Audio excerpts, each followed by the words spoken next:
All right, g'day, hi, and welcome. Okay, excuse me, sorry. But yeah, here's my test. Here's what's coming up, guys.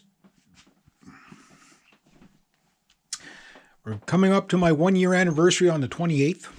Today is the 15th or the 16th, whatever it is.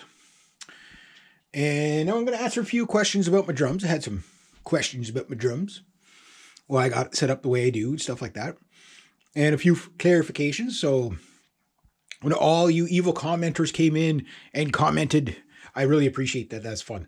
I know it was a bit of a clickbaity title, but, it's just to keep the conversation going. The idea is, like, when I get criticisms or whatever, I don't care, because I know that when you're a beginner, you don't sound great. That's the whole point of the series, is that you watch the journey, right? And so when other beginners come in and they get a really good commenter in the bottom or in the comments, and it's like, hey, there's some helpful hints that I can use. That's the point of it. Not the, hey, well, you're not a natural drummer. Well, there's no such thing as a natural drummer. There's no such thing as a natural guitar player. You might find this hard to believe, but Yngwie didn't start off playing those incredible guitar solos right from the get-go. He had to learn that stuff, right? Everybody takes time to learn. There's different,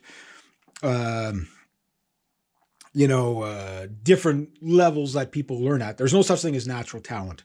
I know some people might beg to do, but once you understand that it's all about practice and what you practice and how you practice, and you get good at what you practice, then you start to, get, like, anybody can learn how to play drums. There is physiology. Yeah. If you got back problems, it's harder to play. If you got wrist problems, it's harder to play. If you got bad knees and stuff like that, yeah, that all becomes harder to play. But you can play. You can all practice the same things and eventually become proficient. Just somebody might get it in 3 tries. Somebody might take 300 tries, right? So that's how learning is. So whenever you're learning an instrument, you just have to understand there's a natural process. And then at some point, somewhere usually on the average instrument, seems somewhere around the 1.5 year mark, things just start clicking, right? And then at the 5-year mark, things, really click. If you're constantly actively learning, right? So, I really enjoy all the comments. I really do. I like trolling a little bit, to get the trolls to come out and whatever, and it's fun. And most of you have commented really good things, like trust me, there's no hits to my self-esteem if people say I suck, because I already know I suck, because I'm only, and I know that everybody that does play the first year, guess what, you suck too. Even if you took lessons, you still stuck. You suck until you don't, right? And that's just, it's a process.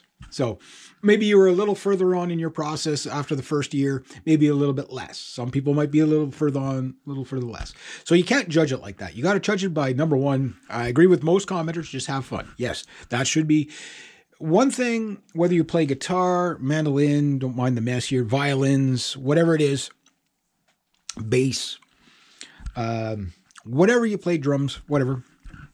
The number one thing that all musicians share is that they love the music, right? And that's why, that's what should be your main focus, not how good am I in comparison to this person. You can compare yourself. Some people say never compare yourself to other drummers or guitar players or whatever. And I agree with that. If you're doing it from a vain point of view, where it's like, am I as good as him or whatever? Yeah, you shouldn't do that, because that'll just drive you nuts.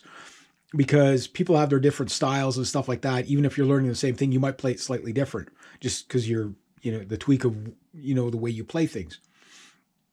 But if you're like, am I able to play what they're playing or something similar to it? That's okay. I have no problem with that. And you should do that, okay, well, what's your favorite drummers? Yeah. Okay. Well, what are they doing? How are they doing it?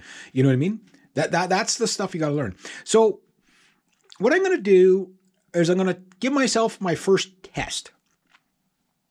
And I'm working on what I'm going to do. Yes, I'll be playing along with the metronome and everything like that. But here's the thing. I'm going to rate myself a 100% already. Okay? Just because I am. Now, I'm going to get you guys to critique it when I do it. So it'll probably be either early next month or right at the very tail end of this month. I want to practice up a little bit for it. And what it is it's the stuff on the paper over there. just kind of it's not everything I learned in the 1 year, but kind of like trying to get everything as much as I can that I've learned in 1 year. And if you guys, you scary, hairy, funny looking guys are going to critique it.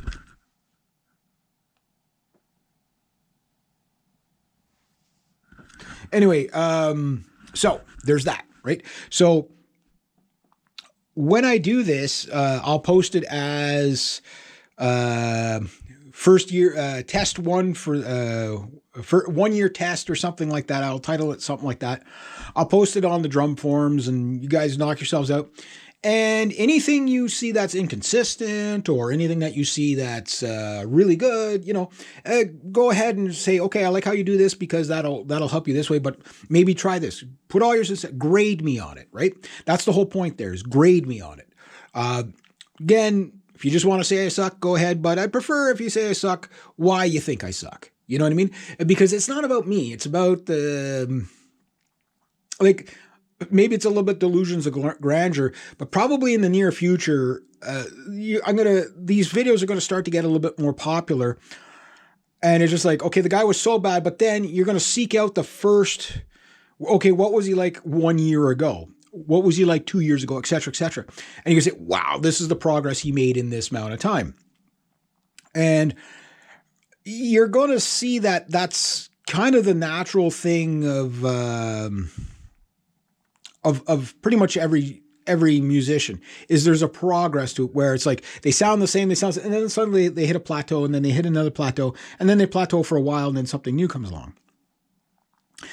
And the thing is that my goal again is not so much for me, but should the videos, be looked on in the future by other newbie drummers, it might serve as an inspiration where they might read something in the comments that saves them a lot of trouble down the road saying, oh, I was doing that. Maybe I should do this. Now, my drum setup. Okay. I'll address that. So I said Charlie Benante had something like that. I did see him with that. Maybe I'm wrong, but I've seen a lot of metal drummers with this setup. Now, somebody said that was a floor tom. Correction, this is not a floor tom. This is just a regular tom that I've moved over there because it is completely, too high when it's here. It's a 12 by 9 over the 22-inch bass drum. You just can't. It's just way too high. So you're playing here and here, and then you got to drop way down for your snare, drop way down for even if you put the floor tom all the way up, it's just not high enough, right? So you got to watch out for too low, too high. Right there is a really nice arc. And the reason why I got my drums set up the way I do, I might do it for time here. I got to wrap this up fairly quick. Yeah, I'll wrap this up really quick. But just to show you why my drums are the way why they're this way, is the 22-inch bass drum is a great drum, but it's just too high. It's just too high, so you can't get things over top of it. So when I put this up here, this tom is okay, but see when my arm comes down? Look, there's no angle. Like when you see angled toms, you're going to hurt your wrists, right? But you see that, yeah, so I don't have to reach for it. It's just, it's there.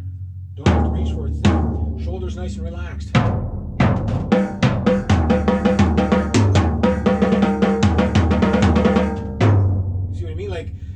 It's very relaxed the way I played. So that's why everything's lower is better. For me, maybe not for you. So if you've got really big, long monkey arms, maybe having everything up high is going to work. But for most people, it's probably not. So that's why I have the drum kit set up the way I do. But that is a regular tom. It's not a floor tom. So, yeah, I guess I'm going to have to wrap up the video. But yeah, so I got good things coming. Watch out for my test video and you guys get to grade me. And if you feel that you need to grade me at like 100% or 112%, whatever, some of you might be kind of a bit freaks and weirdos, say, okay, I'll give them an 87% or a 52% or a 3%. If you feel you need to do that, I'm just saying, I'm not judging you, I'm just saying. But anyway, yeah, so it should be a lot of fun. Make sure you subscribe and let's, I'll practice up and we'll see what happens.